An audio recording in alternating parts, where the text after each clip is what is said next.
سب کو پہلا ایک گل مجھے لگے کہ ہمیں کرنی چاہیے اور وہ میں گل کروں کیونکہ یہ تک بھی گل پہنچے گی ہماری ہے نا. سب سے پہلی بات ڈی ڈی او صاحب تو چلے گئے ہیں, ایم ایل اے صاحب ہیں, ڈی ڈی صاحب ہیں یا باقی جتنے بھی افسران ہیں, ایجوکیشن کا پتہ نہیں یہاں پہ ہے کوئی یا نہیں. تو میں سب سے پہلے بات رکھوں گا ایجوکیشن کو لے کر, کیونکہ اسٹیج پر بھی سب سے پہلے ایجوکیشن ڈپارٹمنٹ نے ہی بات کی ہے. ایجوکیشن کو لے کر اگر بات کریں تو ہمارے ٹرائبل ایریاز جتنے بھی ہیں ترال کے, خاص کر اگر اس گاؤں کی یہاں کی ماچھامہ کی بات کریں تو ایک تو سب سے پہلے ہمارے اسکولز میں انفراسٹرکچر کی کمی ہے. اس کے بعد جتنے بھی ٹرائبل اسکولز ہیں وہاں پر ٹیچر سٹاف کی کمی ہے. لیکن کئی بار ہم نے یہ مدعا اٹھایا ہے سرکار کے ساتھ, افسران کے ساتھ, لیکن کوئی بھی توجہ نہیں دیتا. کیا یہ بات سچ ہے؟ ہم چاہتے ہیں کہ اس مدعے کو لے کر ایجوکیشن ڈپارٹمنٹ, ہمارے ایم ایل اے صاحب, ڈی ڈی صاحب, سب ڈی ڈی صاحب ہمارے ایجوکیشن اور ہیلتھ کے اسٹینڈنگ کمیٹی کے چیئرمین بھی ہیں پلوامہ کے, ایجوکیشن کو لے کر جو ہمارا مسئلہ ہے اس کو جلد از جلد حل کیا جائے. اور میں ریکویسٹ کرتا ہوں سب سے پہلے جو ڈپارٹمنٹس کے لوگ وہاں پر شور مچا رہے ہیں پلیز یہ خاموش ہو جائے. اگر ڈپارٹمنٹس کے لوگ شور کریں گے تو ہمارے لوگ کیا بات کریں گے یا کیا سنیں گے؟ آپ خود دیکھ لیجیے ان کا حال.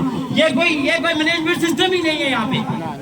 یہ تو گرام سبھا کا یہ معنی ہی نہیں ہے. یہ کون سا گرام سبھا ہوا؟ وہاں پہ بچے کھڑے ہیں بیچارے, وہاں پہ آفیسر جو ہے ڈپارٹمنٹ سے آئے ہوئے لوگ باتیں کر رہے ہیں. آپ خاموش ہو کر ہماری بات سنیں نا. ہم نے جو ابھی تک دھوپ میں بیٹھ کر آپ کی باتیں سنی ہے, آپ ہماری باتیں نہیں سنیں گے تو پھر کیا کرنے آئے ہیں یہاں پر؟ ایجوکیشن کا جو مسئلہ ہے سب سے بڑا مسئلہ ہے. پھر ہمارے ہی غریب لوگوں کو, ہمارے ہی غریب بچوں کو, ہمارے ہی غریب والدین کو یہ باتیں, یہ نائنے سننے پڑتے ہیں کہ آپ کے بچے نے پڑھا نہیں, آپ کے بچے کو کچھ آتا نہیں. ارے آئے گا کیسے جب ان کو پراپرلی ایجوکیشن ملا نہیں.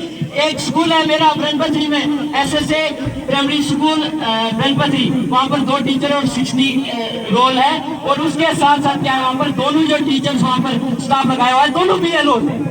اور وہ بی ایل او کو 2 جولائی کو ایک میٹنگ ہونے والی ہے. اس دن اسکول کے بچے جو ہے کہاں جائیں گے؟ انہیں کون دیکھا گا؟ کیا آیا اسکول میں پڑھائے گی ان بچوں کو؟ یہ ذریعے کوئی سوچنا چاہیے نا کہ ہمارے بچے جو ان کا کیا ہو رہا ہے. کل پرسوں مجھے ایک شکایت ہے, چلو وہ میں یہاں پہ نہیں کر سکتا, سن کی ہے. ایز اے سوشل ایکٹیوسٹ میں چاہتا ہوں کہ ہمارے جو ایجوکیشن ڈپارٹمنٹ کے لوگ ہیں وہ ہوشیار ہو جائیں, ورنہ ہمیں بھی بہت سارے راستے معلوم ہیں. ہم آپ پر جو ہے شکایتیں کرنا یا آپ کے لیے کوئی اسٹیپ لینا ہم اچھے سے جانتے ہیں. ہمارے لوگ ان پڑھ نہیں ہیں یا پڑھ لکھ کر آگے آ چکے ہیں, لیکن باقی جو نئی پیڑھی ہے ان کا جو فیوچر ہے وہ تباہ مت کریں, ان کی اور توجہ دیں اور ان کا جو فیوچر ہے وہ بنانے کی کوشش کریں. خدا رہا. اور اس کے بعد دوسری بات دیکھوں گا ہیلتھ ڈپارٹمنٹ کی. ہیلتھ ڈپارٹمنٹ کی یہاں پر بات ہوئی.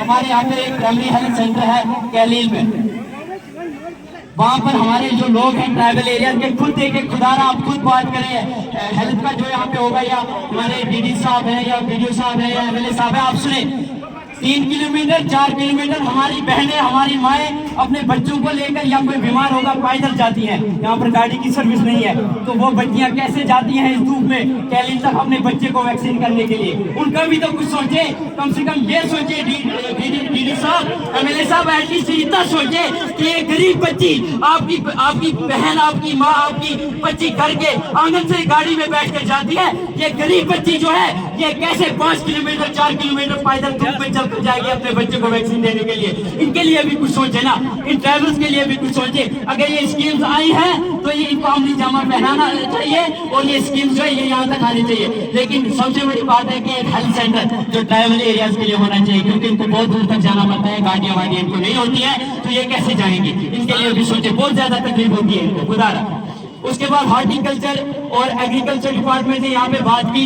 انہوں نے جو اسکیمز بتائی, اگلے سال زاریال میں وہ آئے تھے ایگریکلچر ہارٹیکلچر ڈپارٹمنٹ, انہوں نے رجسٹریشن بھی کی, لیکن کسی کو ابھی تک کچھ نہیں ملا, کسی کو کچھ نہیں. اور اتنا تک کیا انہوں نے, ایگریکلچر ڈپارٹمنٹ نے ہمیں یہاں سے, مجھے پورا یاد نہیں کتنے سارے لوگوں کو یہاں سے لیا, سری نگر لیا تھا ہمیں, اور وہاں پر جا کر ہمیں بہت ساری چیزیں دکھائی. ہمارے یہاں سے بہت سارے لوگ گئے, لیکن ان کو ملا کچھ نہیں. صرف دکھانے سے کچھ نہیں ہوگا, انہیں کچھ دے دینا چاہیے تھا. اگر ان کو وہ ریپورٹ دکھائے تھے تو ان کو اس کی اسکیم دینی چاہیے تھی, تاکہ وہ اس کو جو ہے دیکھتے. اگر انہوں نے سیکھا تھا تو عملاتے بھی اپنی زندگی میں, لیکن ایسا کچھ نہیں ہوا. یا جو اسکیمز کے بارے میں بتا رہے ہیں, ہمارے ٹرائبل لوگوں کو پتا نہیں تھا آج تک, اب اگر پتا چلا ہے تو مجھے یہ بھی یقین کے ساتھ میں کہتا ہوں کہ ہمارے لوگوں کو اتنا دوڑایا جائے گا, اتنے دھکے مکی کھانی پڑے گی ہر ایک ڈپارٹمنٹ سے کہ پھر وہ اسکیم ہی چھوڑ دیتے ہیں.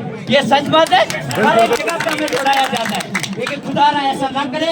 اگر آپ کے پاس ہمارا بندہ آتا ہے تو اس کو سمجھائیں کلیئر طریقے سے، اس کو بتائیں کہ آپ کو کون کون سے ڈاکومنٹ چاہیے گا. آرام سے آپ کی ریسپانسبلٹی بنتی ہے، آپ گورنمنٹ سے تنخواہ لے رہے ہیں اور وہ تنخواہ جو ہے وہ ہم لوگ ٹیکس کرتے ہیں، وہ آپ کو تنخواہ جاتی ہے. تو آپ کا حق بنتا ہے کہ ان غریب لوگوں کو جن کو پتہ نہیں ہوتا ان کو اچھے سے سمجھائیں تاکہ وہ ان چیزوں جو ہے ان پہ عمل کر سکیں.